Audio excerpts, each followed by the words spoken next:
ফাঁসি। বন্দুকযুদ্ধে ফেনী, সিরাজগঞ্জ, নোয়াখালীতে ৩ জন নিহত, বিরোধী মতের লোকদের হত্যার অভিযোগ বিএনপি। দশম সংসদ অস্বাভাবিক, বিরোধী দল দুর্বল, সব দলের অংশগ্রহণে পরবর্তী নির্বাচনের উদ্যোগের পরামর্শ বিশ্লেষকদের। সরকারি কর্মকর্তাদের বিরুদ্ধে মামলায় অনুমতি লাগবে না, দুদকের ধারা বাতিল করে রায়, তারেকের শাশুড়ির বিরুদ্ধে মামলা।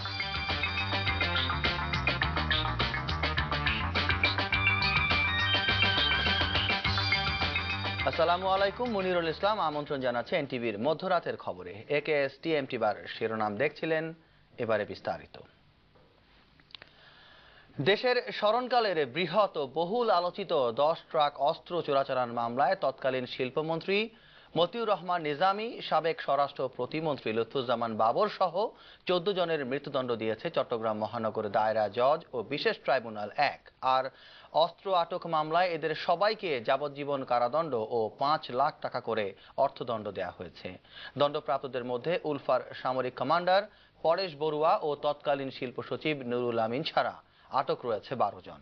চট্টগ্রাম থেকে এনামুল হক ও সুমন গোস্বামীর ক্যামেরায় শামসুল হক হায়দরির পাঠানো রিপোর্ট। কর্ণফুলী নদীর দক্ষিণ তীরে চিটাগাং ইউরিয়া ফার্টিলাইজার CUFL এর জেটিতে 2004 সালের 1 এপ্রিল রাতে খালাসের সময় আটক হয় দেশের স্মরণকালের সবচেয়ে বড় অস্ত্রের চালান। শিল্প মন্ত্রণালয়ের নিয়ন্ত্রণাধীন এ সার কারখানার জেটিতে খালাসের সময় আটক হয় 10 ট্রাক অত্যাধুনিক অস্ত্র। এ ঘটনায় সিএমপির কর্ণফুলী থানায় অস্ত্র আটক ও চোরাচালান আইনে পৃথক 2টি মামলা হয়। দীর্ঘ 10 বছর পর বৃহস্পতিবার দুপুরে চট্টগ্রাম মহানগর দায়রা জজ ও বিশেষ ট্রাইব্যুনাল 1-এর বিচারক SM মুজিবুর রহমান এই রায় ঘোষণা করেন।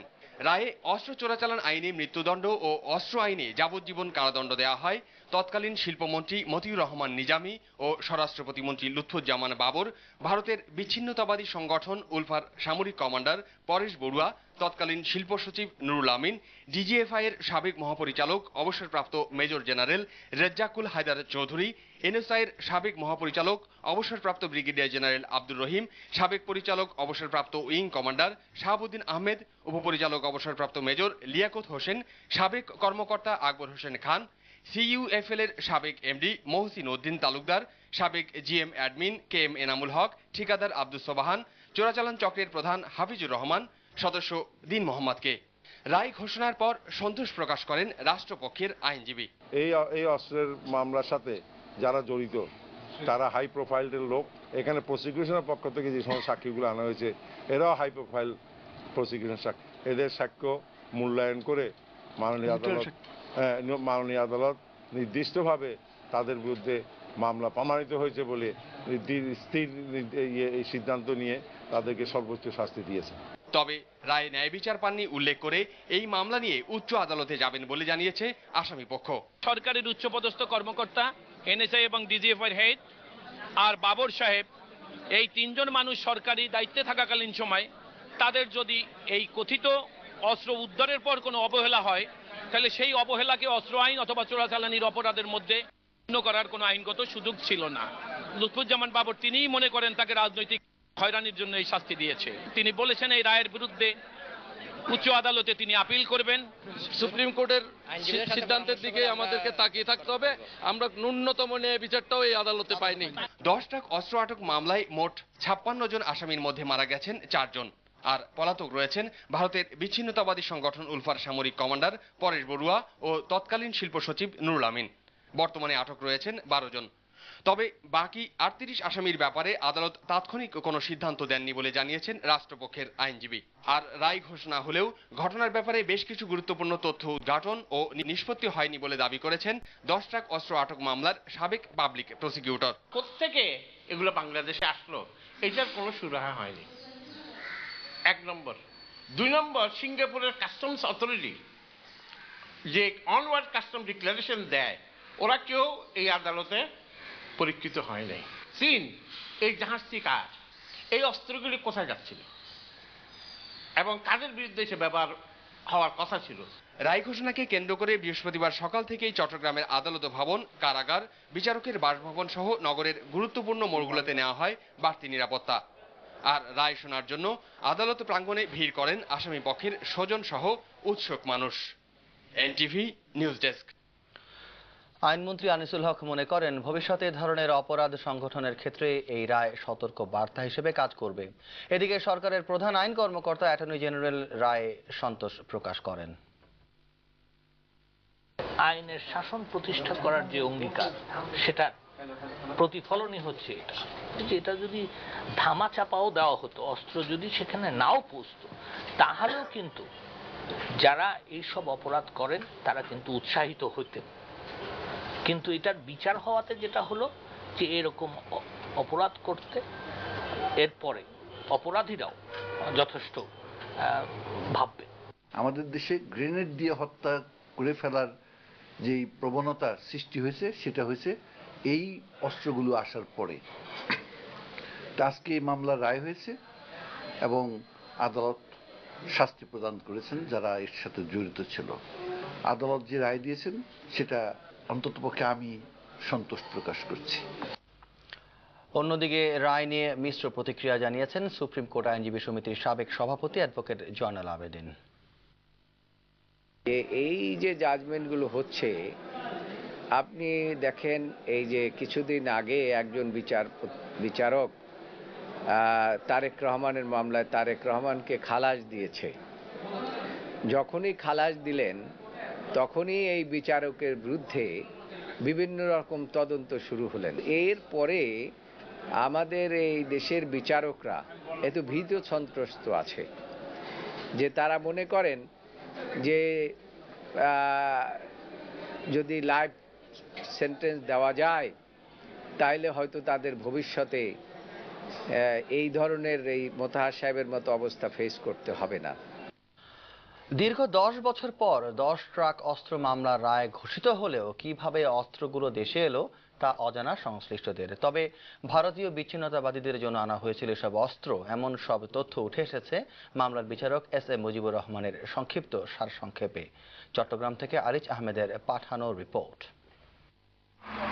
2004 সালে 1 এপ্রিল মধ্যরাতে চট্টগ্রামের ইউরিয়া ফার্টিলাইজার সিইউএফএল ঘাটে আনা হয় এসব অস্ত্র।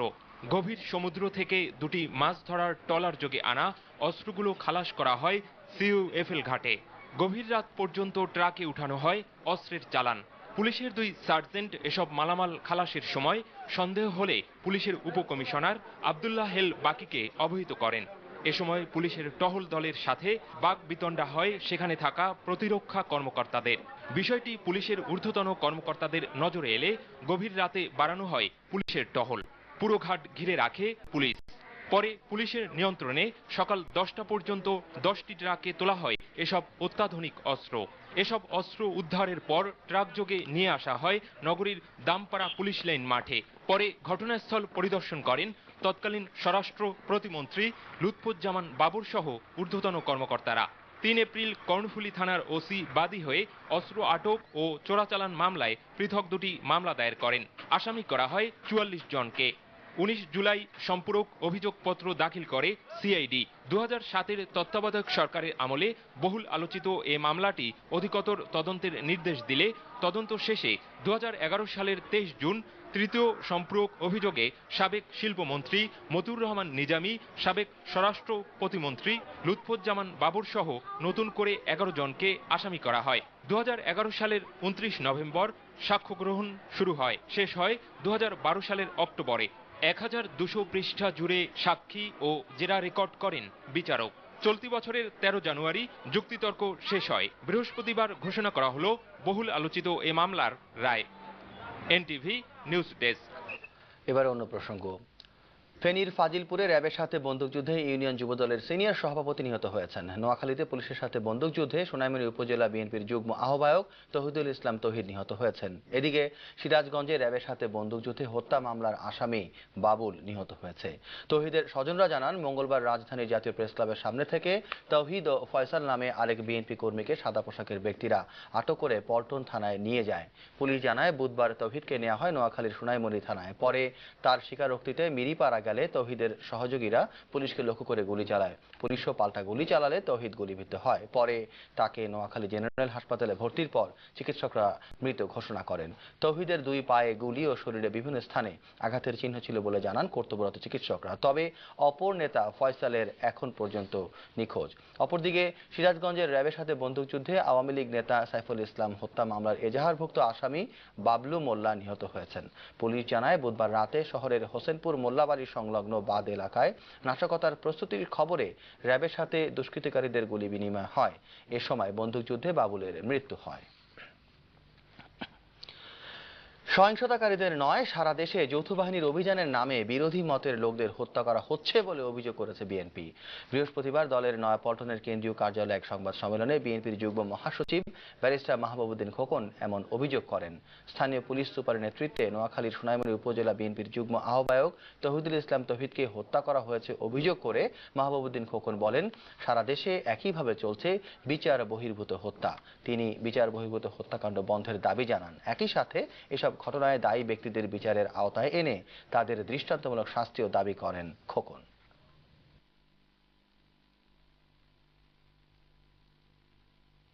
এটা কোনো ক্রস ফায়ার নয়। এসপি আনিসুর রহমান, নোয়াখালীর এসপি আনিসুর রহমান নেতৃত্বে তাকে হত্যা করা হয়েছে। আনিসুর রহমানকে সাসপেন্ড করে এই হত্যাকাণ্ডের শীর্ষ যেসব পুলিশ কর্মকর্তা জড়িত আছে